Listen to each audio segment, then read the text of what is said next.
Kerjasama bilateral Indonesia-Korea Selatan. Korea Selatan merupakan negara di Asia Timur yang berada di bagian selatan semenanjung Korea.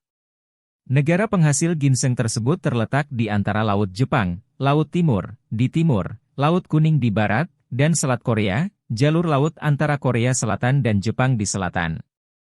Korea Selatan memiliki perbatasan darat dengan Korea Utara di utara dan berbatasan dengan Laut Tiongkok dan Jepang, Nation Sonline, 2021. Secara astronomis, Korea Selatan terletak pada garis lintang 330640, lintang utara hingga 430039, lintang utara dan 12411100, bujur timur hingga 135242, bujur timur. Wilayah Korea Selatan seluas 100.210 km persegi, BNP 2 TKI, 2016. Secara geologis, Korea Selatan terdiri atas sebagian besar batuan prakambrium, berusia lebih dari sekitar 540 juta tahun, seperti granit dan gneis. Negara ini sebagian besar bergunung-gunung dengan lembah-lembah kecil dan dataran pantai yang sempit. Pegunungan tak baik membentang dari utara ke selatan di sepanjang pantai timur semenanjung Korea. Korea Selatan memiliki iklim sedang dengan 4 musim yang berbeda. Musim dingin biasanya berlangsung panjang dengan suhu udara yang dingin dan kering. Musim panas sangat singkat dengan suhu udara yang panas dan lembab. Misalnya suhu rata-rata Seoul pada bulan Januari adalah -5 derajat Celcius sampai -2 derajat Celcius dan pada bulan Juli suhu rata-rata sekitar 23 derajat Celcius sampai 26 derajat Celcius. Negara ini umumnya memiliki curah hujan yang cukup. Jarang curah hujan yang kurang dari 75 cm, 29,5 inci, per tahun. Sebagian besar curah hujannya lebih dari 100 cm, 39,3 inci, per tahun, Weather Climate, 2022.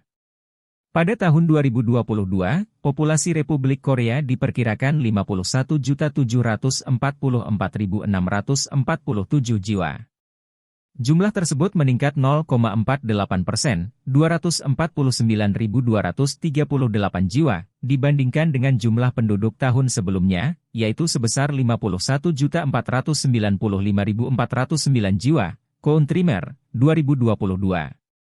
Korea Selatan merupakan salah satu pusat keunggulan internasional untuk teknologi canggih. Secara khusus, nanoteknologi telah menyediakan mesin baru untuk pertumbuhan berkelanjutan serta solusi untuk berbagai masalah global, seperti perubahan iklim, efisiensi energi, sumber daya alam, dan agenda penting yang terkait erat dengan demografi.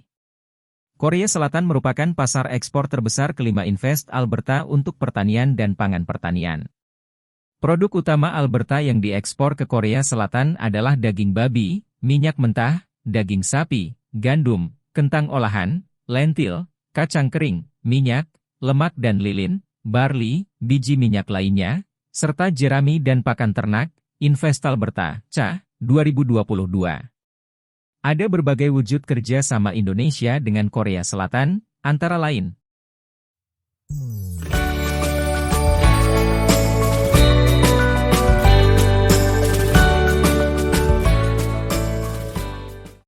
A. Kerjasama Indonesia dengan Korea Selatan di bidang politik.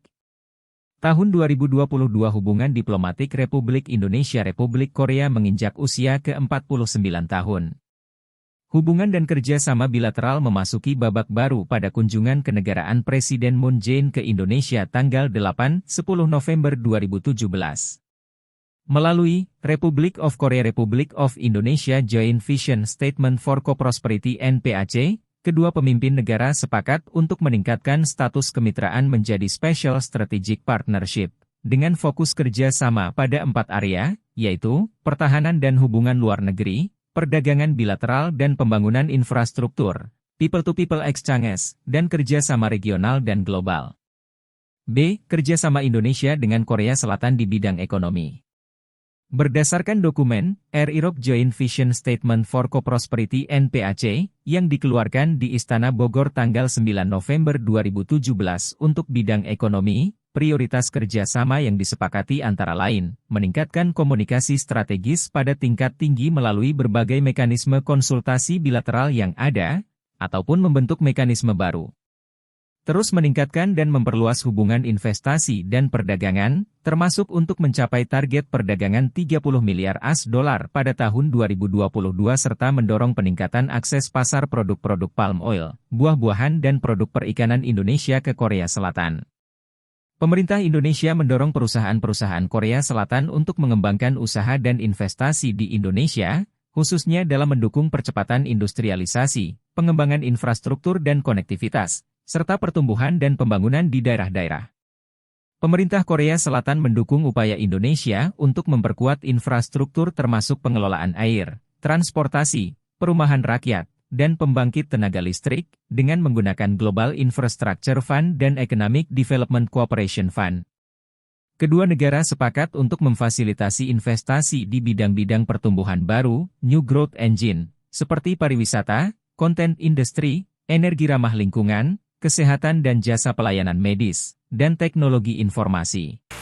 Memulai kerjasama triangular untuk membantu pembangunan di negara ketiga.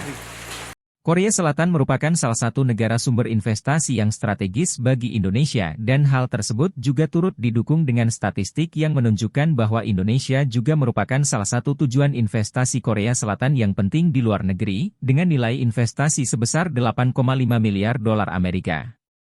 Dari data statistik, Indonesia menempati urutan kedua setelah Vietnam di antara 8 negara ASEAN, 19, 10, dan ketiga dari 91 negara tujuan investasi Korea Selatan di dunia, 7,47%. Beberapa produk Indonesia yang permintaannya meningkat adalah produk plywood, minyak nabati, alas kaki, dan produk setengah jadi dari besi dan baja. Produk non-migas utama ekspor Indonesia ke Korea Selatan didominasi oleh produk primer seperti batu bara, karet alam, biji tembaga, pulpwood, dan lain-lain. Di samping produk-produk tersebut, produk yang cukup berpotensi di pasar Korea Selatan antara lain, makanan olahan, produk perikanan, kopi, alas kaki, furnitur, plywood, produk tekstil termasuk benang, charcoal, wood pellet, dan palm kernel shell. C. Kerjasama Indonesia dengan Korea Selatan di bidang sosial budaya. Bidang pariwisata. Jumlah wisatawan Korea Selatan ke Indonesia pada 2018 berjumlah 358.885 orang, mengalami penurunan sebesar 15,28% dibanding tahun sebelumnya yang berjumlah 423.191 orang.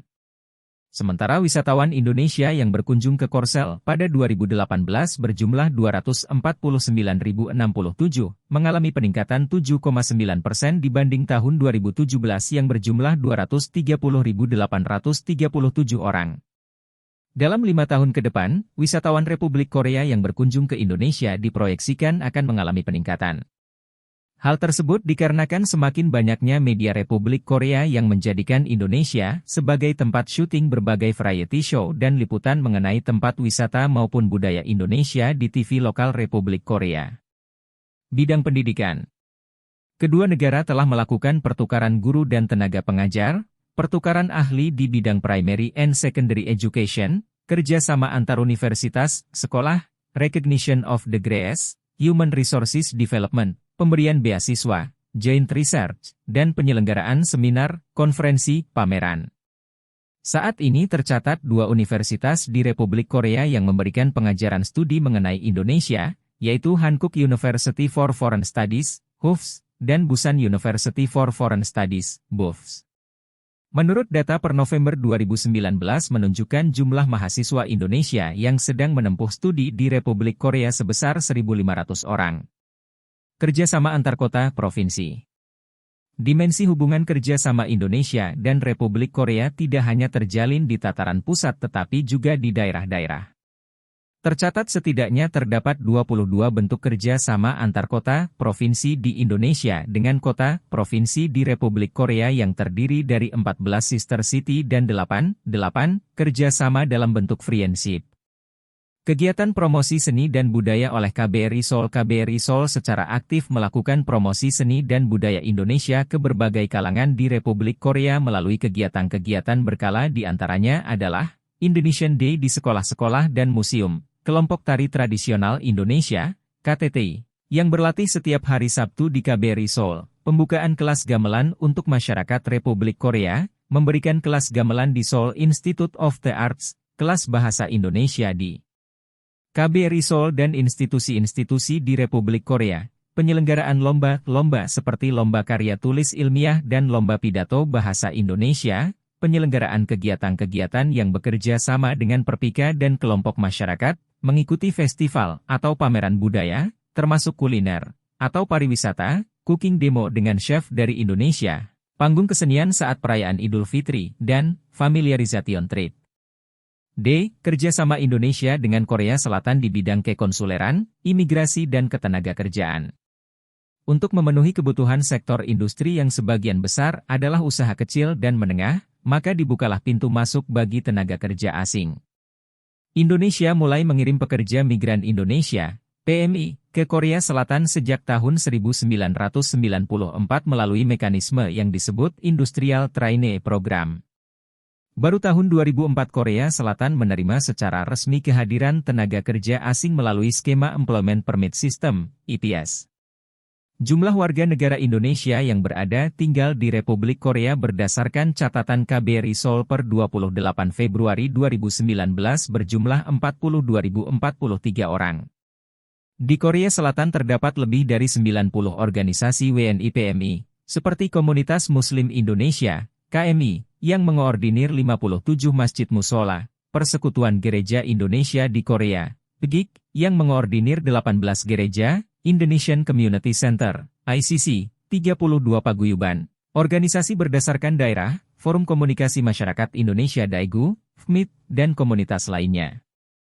E. Kerjasama Indonesia dengan Korea Selatan di bidang militer dan pertahanan. Dengan meningkatnya hubungan diplomatik antara pemerintah RI dengan Republic of Korea, ROK, memberikan dampak terhadap peningkatan hubungan militer dan pertahanan.